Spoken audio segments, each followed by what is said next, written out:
Assalamualaikum warahmatullahi wabarakatuh. Perkenalkan, nama saya Yang Paramita Berbangun dengan NIM 01021281924075. Di sini saya akan menjelaskan tentang teori permintaan, teori penawaran, dan teori tingkah laku konsumen untuk memenuhi ujian tengah semester saya yang diampu oleh Ibu Mardalena SE MSI. Langsung saja, yang pertama kita bahas adalah teori permintaan. Arti dari teori permintaan ini sendiri adalah teori yang menerangkan tentang ciri hubungan antara jumlah permintaan dan harga. Di dalam teori ini tentu ada hal-hal yang mempengaruhinya. Hal-hal yang mempengaruhi permintaan adalah yang pertama, harga barang itu sendiri. Kedua, harga barang lain yang berhubungan erat dengan barang itu sendiri. Yang ketiga adalah pendapatan rumah tangga dan pendapatan rata-rata masyarakat. Keempat adalah corak distribusi pendapatan dalam masyarakat. Kelima, cita rasa masyarakat. Yang keenam adalah jumlah penduduk. Dan yang ketujuh atau yang terakhir adalah ramalan mengenai keadaan di masa yang akan datang. Sangat sukar bagi kita untuk secara sekaligus menganalisis pengaruh berbagai faktor tersebut terhadap permintaan sesuatu barang.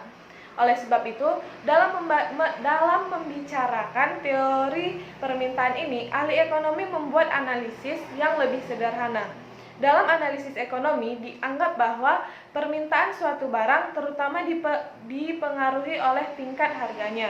Oleh sebab itu, dalam teori permintaan terutama dianalisis adalah hubungan antara jumlah permintaan suatu barang dengan harga barang tersebut. Lalu, dalam analisis tersebut diasumsikan bahwa faktor-faktor lain tidak mengalami perubahan. Faktor-faktor lain tidak mengalami perubahan inilah yang kita sebut dengan ceteris paribus. Tetapi, dengan asumsi yang dinyatakan ini tidaklah berarti bahwa kita mengabaikan faktor-faktor yang dianggap tetap tersebut. Setelah menganalisis hubungan antara jumlah permintaan dan tingkat harga, maka kita selanjutnya boleh mengasumsikan bahwa harga adalah tetap dan kemudian menganalisis bagaimana permintaan suatu barang dipengaruhi oleh berbagai faktor lainnya. Dengan demikian, dapatlah kita ketahui bahwa permintaan terhadap suatu barang akan berubah apabila cita rasa, pendapatan, atau harga barang-barang lain mengalami perubahan pula.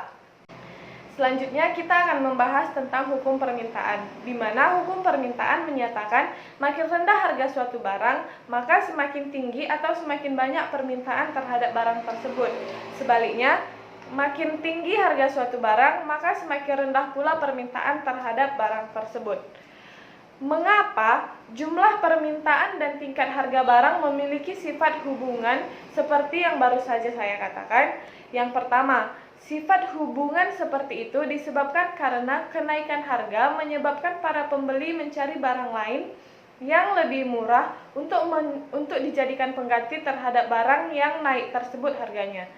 Dan apabila harganya turun, maka para pembeli akan mengurangi pembelian terhadap barang lain, dan sebaliknya, apabila harga suatu barang tersebut turun, maka para pembeli akan mengurangi pembelian terhadap barang sejenis lainnya dan membeli barang yang mengalami penurunan harga tersebut. Yang kedua, kenaikan harga menyebabkan pendapatan real pada pembeli berkurang. Pendapatan yang merosot tersebut memaksa para pembeli untuk mengurangi pembeliannya terhadap berbagai jenis barang dan terutama barang yang mengalami kenaikan harga. Selanjutnya adalah kurva permintaan. Kurva permintaan adalah kurva yang menggambarkan sifat hubungan antara harga sesuatu barang tertentu dengan jumlah barang tersebut yang diminta para pembeli.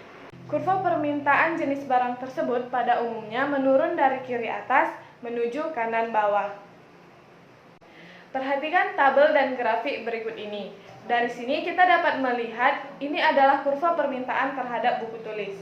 Dari gambar dan grafik ini kita dapat melihat ada kurva permintaan DD dengan 5 titik, yaitu P, Q, R, S, dan T. Masing-masing titik menggambarkan keadaan yang berbeda. Sebagai contohnya, dalam tabel 41 ini, keadaan P menggambarkan bahwa pada harga Rp5.000, jumlah buku tulis yang akan dibeli adalah 200. Dalam gambar 41, titik P juga menggambarkan keadaan seperti itu. Dalam menganalisis permintaan, perlu disadari perbedaan antara dua istilah berikut, yaitu permintaan dan jumlah barang yang diminta. Apabila ahli ekonomi mengatakan permintaan, yang mereka maksudkan adalah keseluruhan daripada kurva permintaan. Jadi, permintaan menggambarkan keadaan keseluruhan daripada hubungan antara harga dan jumlah permintaan. Sedangkan jumlah barang yang diminta dimaksudkan sebagai banyaknya permintaan pada suatu tingkat harga tertentu. Sebagai contoh, titik R menggambarkan bahwa pada harga 3.000, jumlah barang atau buku tulis yang diminta adalah 600 buah. Nah, selanjutnya kita akan membahas tentang pergeseran kurva permintaan. Kurva permintaan akan bergerak ke kanan atau ke kiri, yaitu seperti pada grafik ini. Apabila terdapat perubahan permintaan yang ditimbulkan oleh faktor bukan harga. Sekiranya harga barang lain, pendapatan para pembeli, dan berbagai faktor bukan harga lainnya mengalami perubahan, maka perubahan ini akan menyebabkan kurva permintaan pindah ke kanan atau ke kiri. Ke arah manakah kurva permintaan akan bergerak apabila perubahan itu ditimbulkan oleh perubahan faktor bukan harga? Misalnya, perubahan pendapatan pembeli. Bagian ini akan menganalisis suatu contoh di mana dimisalkan bahwa pendapatan para pembeli mengalami kenaikan. Apabila faktor-faktor lain tidak mengalami perubahan, kenaikan pendapatan ini akan menaikkan permintaan, yaitu pada sampai tingkat harga jumlah yang diminta menjadi bertambah banyak. Keadaan seperti ini digambarkan oleh perpindahan kurva permintaan, dan menurut contoh dalam grafik ini, perubahan itu adalah dari kurva DD menjadi D1, D1. Oke, perhatikan grafik ini. Perhatikanlah sekarang titik A dan titik A1. Titik A menggambarkan bahwa pada harga P, jumlah yang diminta adalah Q. Sedangkan titik A1 menggambarkan bahwa pada harga P, jumlah yang diminta adalah Q1. Dapat dilihat bahwa Q1 lebih besar daripada Q. Dan berarti kenaikan pendapatan menyebabkan pada harga P permintaan bertambah sebesar Q1. Contoh ini menunjukkan bahwa apabila kurva permintaan bergerak ke sebelah kanan, maka perpindahan itu menunjukkan pertambahan dalam permintaan. Sebaliknya, pergeseran kurva permintaan ke sebelah kiri, misalnya menjadi D2, D2, berarti bahwa permintaan telah berkurang. Sebagai akibat dari perubahan ini, pada harga P1, jumlah barang yang diminta adalah Q2. Keadaan ini ditunjukkan oleh titik A2. Selanjutnya adalah efek faktor bukan harga terhadap permintaan. Efek ini terdapat dalam 3 bagian, yaitu yang pertama harga barang-barang lain yang terdiri dari barang pengganti, barang pelengkap, dan barang netral. Yang kedua dipengaruhi oleh pendapatan para pembeli. Pendapatan para pembeli ini mempengaruhi apa yang dibeli oleh para pembeli, yaitu yang pertama bisa jadi dia lebih memilih barang inferior, esensial, normal, atau barang mewah. Yang ketiga adalah beberapa faktor lain, seperti yang pertama adalah distribusi pendapatan, cita rasa masyarakat, jumlah penduduk, dan ekspektasi tentang masa depan. Selanjutnya, kita akan membahas tentang teori yang kedua, yaitu teori penawaran. Teori penawaran ini adalah teori yang menerangkan tentang ciri hubungan antara jumlah penawaran dan harga. Seperti pada teori sebelumnya, teori penawaran juga memiliki hal-hal yang dapat mempengaruhi penawaran, yaitu yang pertama, harga barang itu sendiri, yang kedua, harga barang-barang lain, yang ketiga, biaya produksi, keempat, tujuan-tujuan operasi perusahaan tersebut, yang kelima, tingkat teknologi yang digunakan. Dalam menganalisis mengenai permintaan, telah dinyatakan bahwa adalah tidak mungkin untuk membicarakan secara sekaligus bagaimana permintaan dipengaruhi oleh perubahan daripada berbagai faktor yang menentukannya.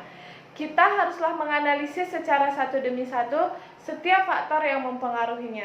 Dalam menganalisis mengenai penawaran, cara seperti itu juga perlu dilakukan dengan memisalkan faktor-faktor lain tidak berubah atau ceteris paribus, maka terlebih dahulu akan diperhatikan pengaruh perubahan harga terhadap jumlah barang yang ditawarkan penjual. Selanjutnya adalah hukum penawaran. Hukum penawaran adalah suatu pernyataan yang menjelaskan tentang sifat hubungan antara harga suatu barang dan jumlah barang tersebut yang ditawarkan para penjual. Dalam hukum ini dinyatakan bagaimana keinginan para penjual untuk menawarkan barangnya apabila harganya tinggi dan bagaimana pula keinginan untuk menawarkan barangnya tersebut apabila harganya rendah. Hukum penawaran pada dasarnya mengatakan bahwa makin tinggi harga sesuatu barang, semakin banyak jumlah barang tersebut akan ditawarkan oleh para penjual. Sebaliknya, makin rendah harga sesuatu barang, semakin sedikit jumlah barang yang ditawarkan oleh para penjual. Selanjutnya adalah kurva penawaran. Kurva penawaran adalah suatu kurva yang menunjukkan hubungan di antara harga sesuatu barang tertentu dengan jumlah barang tersebut yang ditawarkan. Pada umumnya, kurva penawaran menaik dari kiri bawah ke kanan atas. Nah, selanjutnya perhatikan tabel dan grafik berikut ini. Pada tabel dan grafik berikut ini, kita dapat melihat bahwa ini adalah tabel dan grafik untuk membuat kurva penawaran. Pada gambar ini, perhatikan titik A, B, C, dan E. Dalam gambar ini, secara berturut-turut menggambarkan keadaan A, B, C, D, E dalam tabel 4-3. Kurva SS, yaitu kurva yang melalui titik A, B, C, dan E, adalah kurva penawaran. Seperti ketika menganalisis kurva permintaan, dalam menganalisis kurva penawaran juga dibedakan di antara dua pengertian, yaitu penawaran dan jumlah barang yang ditawarkan. Dalam analisis ekonomi, penawaran berarti keseluruhan kurva penawaran, sedangkan jumlah barang yang ditawarkan berarti jumlah barang yang ditawarkan oleh para penjual dalam suatu tingkat harga tertentu. Sebagai contoh, perhatikan lagi gambarnya. Titik C menggambarkan keadaan berikut. Pada harga Rp3.000, jumlah barang atau buku tulis yang ditawarkan adalah 600 buah. Informasi ini menunjukkan jumlah barang yang ditawarkan pada harga Rp3.000. Penawaran digambarkan oleh kurva ABCDE. Selanjutnya adalah pengaruh faktor bukan harga terhadap penawaran. Pengaruh ini terdiri dari 4. Yang pertama adalah harga barang lain, lalu biaya untuk memperoleh faktor produksi, lalu tujuan perusahaan, dan yang terakhir adalah tingkat teknologi. Nah, berikut adalah grafik untuk kita membahas tentang pergeseran kurva penawaran.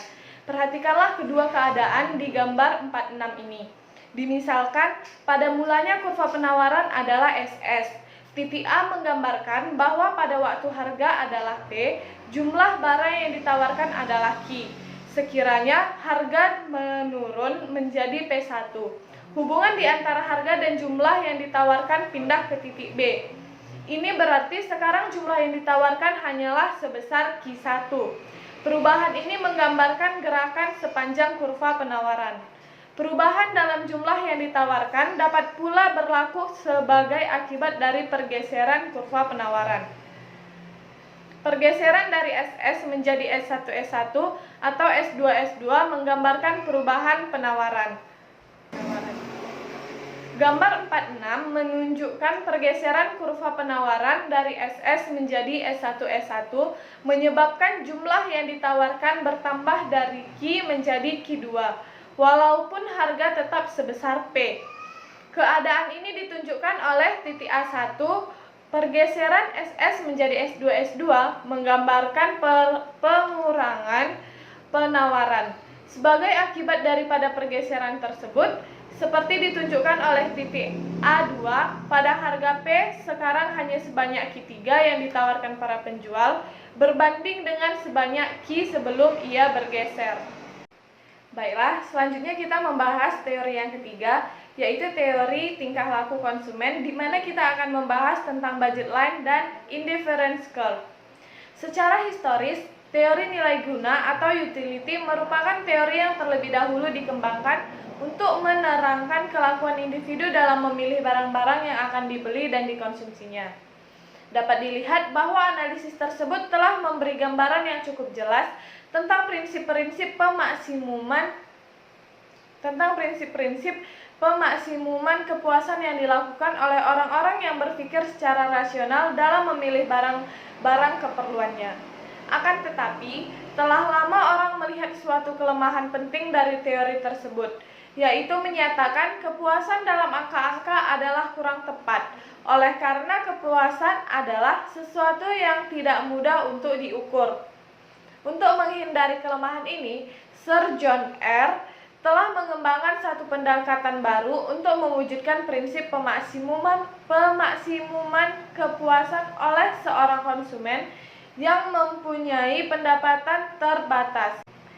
Analisis ini dikenal sebagai analisis kurva kepuasan sama dan garis anggaran pengeluaran, atau kurva kepuasan sama yang kita sebut dengan indifference curve dan garis anggaran pengeluaran yaitu budget line. Yang pertama kita bahas adalah indifference curve atau kurva kepuasan sama, di mana kurva kepuasan sama adalah kurva yang menggambarkan gabungan barang-barang yang akan memberikan kepuasan yang sama besarnya.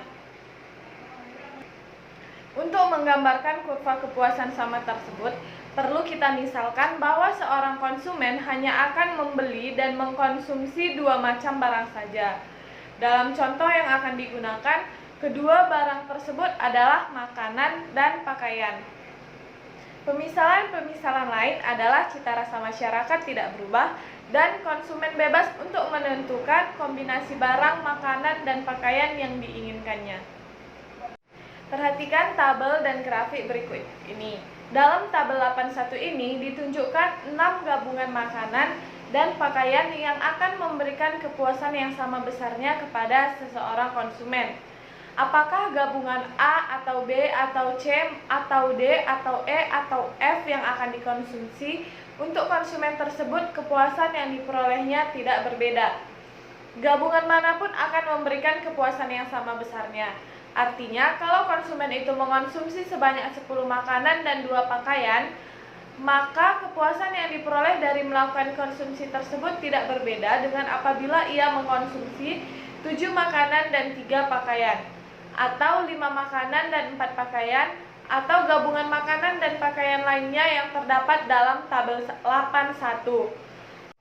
Oleh karena gabungan barang seperti yang ditunjukkan oleh keadaan A, B, C, D, E, dan F masing-masing memberikan kepuasan yang sama besarnya, maka dikatakanlah konsumen itu bersikap indifference, yaitu bersikap tak acuh dalam membuat pilihan tersebut.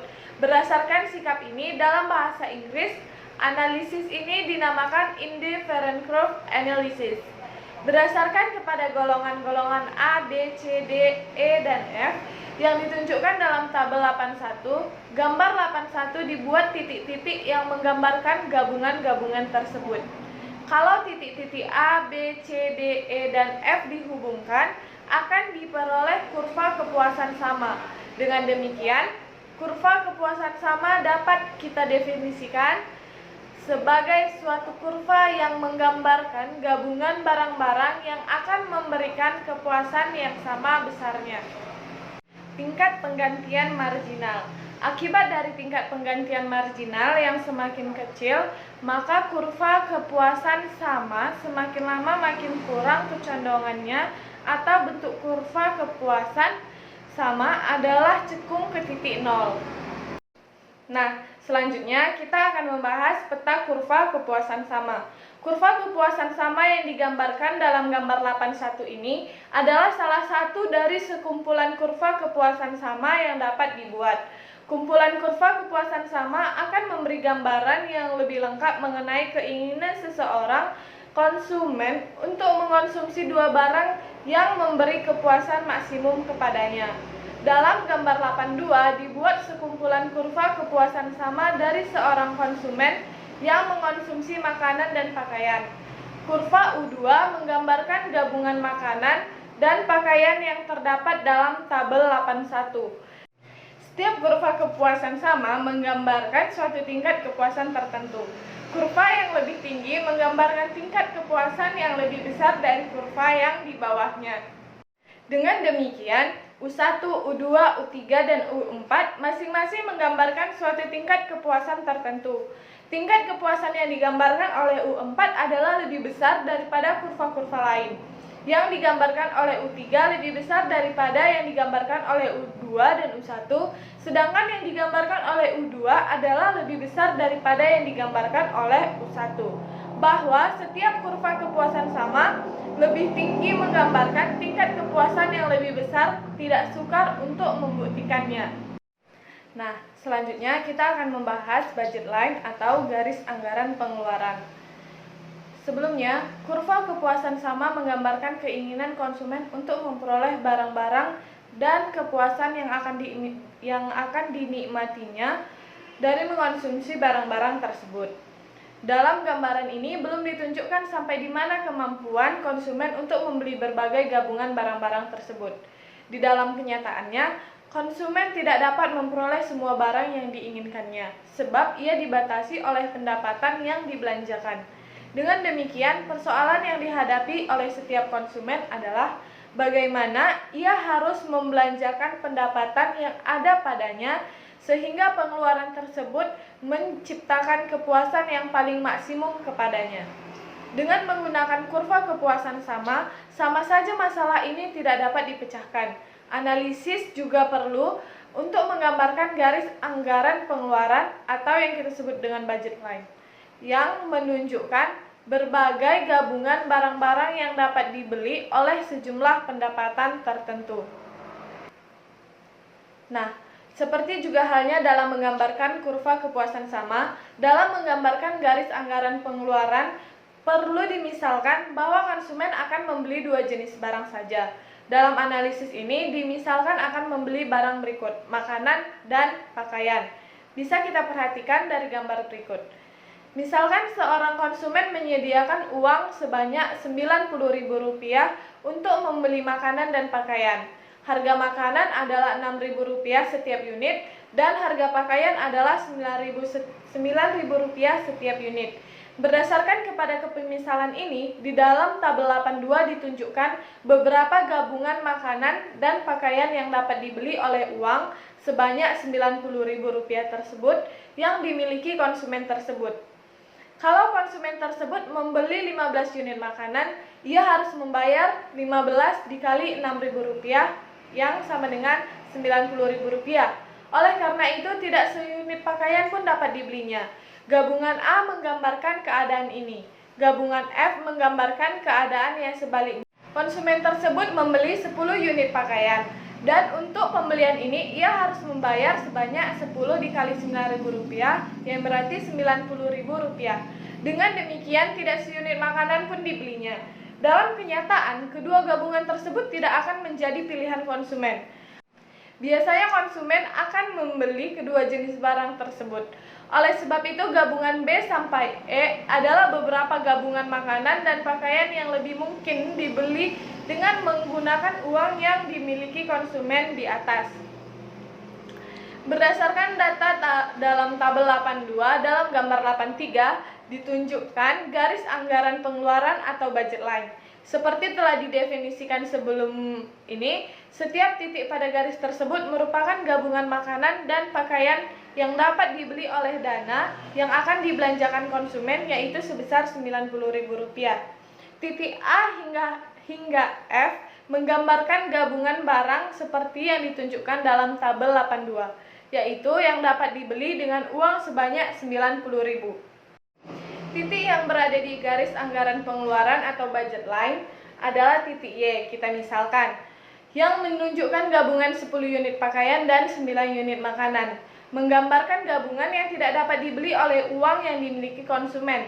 Jumlah yang harus dibayar adalah lebih tinggi dari uang yang tersedia, karena harga pakaian adalah Rp9.000 dan harga makanan adalah Rp6.000, maka gabungan barang yang ditunjukkan oleh titik Y memerlukan uang sebanyak 10 dikali Rp9.000 ditambah 9 dikali Rp6.000 yang berjumlah Rp144. Rp144.000. Sedangkan konsumen tersebut hanya mempunyai uang sebanyak Rp90.000, yang berarti diperlukan Rp54.000 lagi untuk membeli gabungan barang tersebut. Titik X adalah gabungan barang yang dapat dibeli dan uang yang tersedia masih tersisa. Nah, perhatikan gambar berikut ini. Dari gambar ini kita akan membahas tentang efek perubahan harga atau pendapatan. Yang pertama adalah akibat perubahan harga. Perubahan garis anggaran pengeluaran yang disebabkan oleh perubahan harga ditunjukkan dalam gambar 84I1.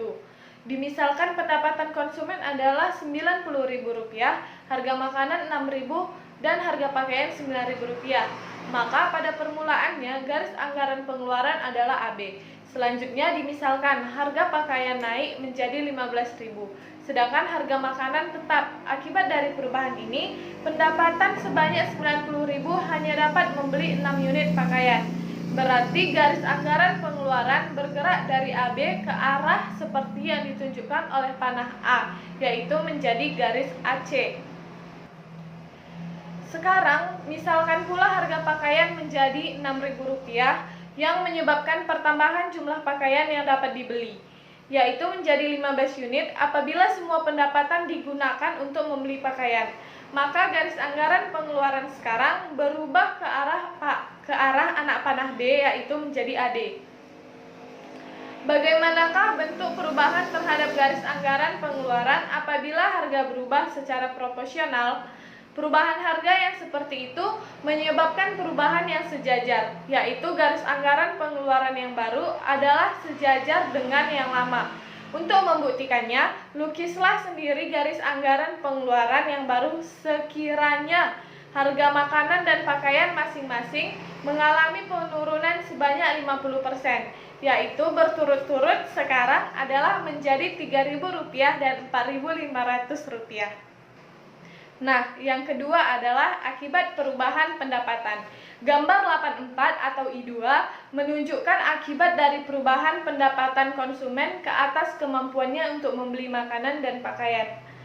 Pemisalan permulaan dalam gambaran tersebut adalah sama seperti dalam menerangkan akibat perubahan harga, yaitu pendapatan adalah Rp90.000, harga makanan adalah Rp6.000, dan harga pakaian adalah Rp9.000. Maka pada permulaannya garis anggaran pengeluaran adalah PQ. Kalau harga tetap dan pendapatan menurun menjadi Rp54.000, apakah akibatnya? Dengan pendapatan sebanyak Rp50.000 tersebut, sebanyak 9 unit makanan atau 6 unit pakaian dapat dibeli. Dengan demikian, garis anggaran pengeluaran telah bergeser sejajar ke kiri, yaitu seperti yang ditunjukkan oleh garis RN. Sebaiknya pula, tentunya kenaikan pendapatan menyebabkan garis anggaran pengeluaran pindah sejajar ke kanan. Sebagai contoh, misalkan pendapatan bertambah menjadi Rp108.000, sedangkan harga makanan dan pakaian tidak berubah. Pendapatan tersebut akan dapat membeli 18 unit makanan atau 12 unit pakaian. Maka garis anggaran pengeluaran pindah ke arah kanan, yaitu menjadi garis TU. Sekian pembahasan tentang teori permintaan, teori penawaran, dan teori tingkah laku konsumen yang dapat saya berikan. Apabila ada salah, saya minta maaf. Terima kasih. Wassalamualaikum warahmatullahi wabarakatuh.